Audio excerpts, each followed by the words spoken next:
We begin tonight with the war in Ukraine and Russia's bombardment of the capital of Kyiv. Devastating and deadly air and missile attacks on civilian targets. The staggering refugee crisis now soaring well into the millions. And the Russian attack just 10 miles from the Poland border. Growing concern, this is right on NATO's doorstep. And of course, what next? Tonight from Kyiv, surveillance video showing a deadly explosion at an apartment building struck by a missile. And tonight, what we're learning with that Russian attack closer to NATO territory, a military base in Ukraine, about 10 miles from the Polish border. Dozens killed, more than 100 people wounded. The war exacting a horrific human toll. This drone video tonight of Mariupol's skyline, now lined with bombed-out buildings, smoke pouring into the sky there. And from that same city tonight, the Associated Press is now reporting the pregnant woman and her baby have died. That image seen by the world, the woman rescued after Russia bombed the maternity and children's hospital there. Tonight, talks between Russia and Ukraine paused until tomorrow. Russia claiming tonight the two sides are making progress. Ukraine has shown some optimism on this front too, but the deadly shelling and strikes continue. And tonight, Ukraine's President Zelensky now set to address the U.S. Congress this week. He's set to address Congress virtually on Wednesday. ABC senior foreign correspondent Ian Pannell leading us off tonight from Kyiv again this week. This was the moment Russian forces struck the heart of the capital Kyiv today. A rocket intercepted, crashing into the city's street. At least one person was killed, 6 wounded, according to local officials. Today saw the heaviest fighting yet around the capital. This morning, a missile slamming into an apartment building in a residential suburb. This is exactly what indiscriminate Russian bombardment actually looks like. An apartment block struck by a missile at 5 in the morning, and you can see the incredible damage that it's done. And scenes like this are being played out across the country on an almost hourly basis. And while the people try and salvage what they can in the background, you can hear the continual sound of heavy Russian bombardment and fighting. Slumped and asleep on what remains of her life, Yaroslava was woken by the shelling. When she looked onto her balcony, the blast hit. She describes a huge explosion and being unable to see clearly. Yaroslava was 3 years old when the Nazis invaded here. I already survived World War II, she says, and now, as Russia invades 80 years later, it's happening again. It's a miracle only one person was killed by the blast. We met Tatiana, who was with her 1-year-old baby in bed when the explosion hit.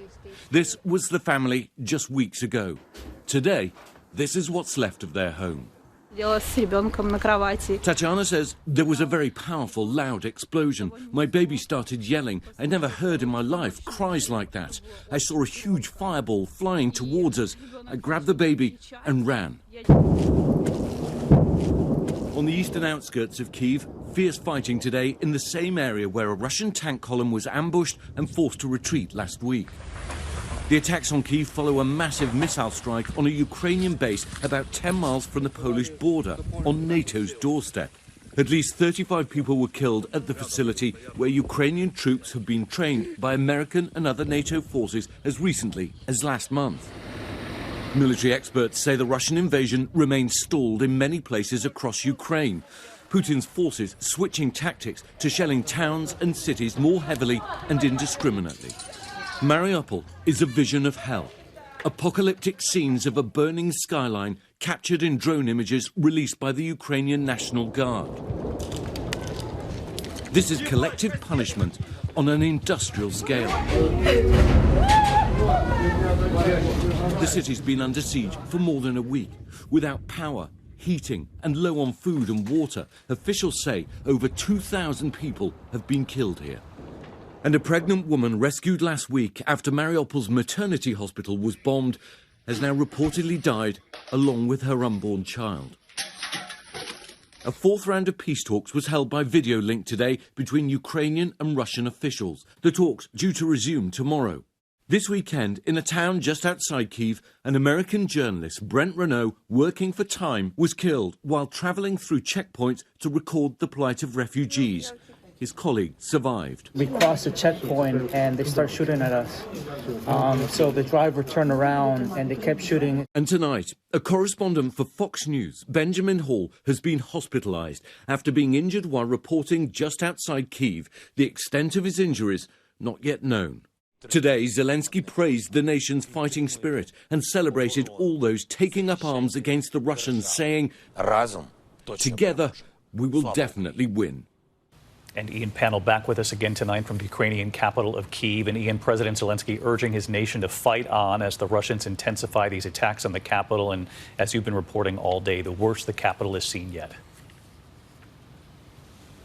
Yeah, I think today has been the most intense battles we've seen so far around Kyiv. I think for now, Ukrainian forces do appear to be holding the line, but it remains to be seen for how long, as Russian troops every day seem to be pushing harder and harder. Zelensky, he's been meeting with the war wounded, talking to Congress, though, on Wednesday, and I think expect him to thank America for its support and to make the case for even more.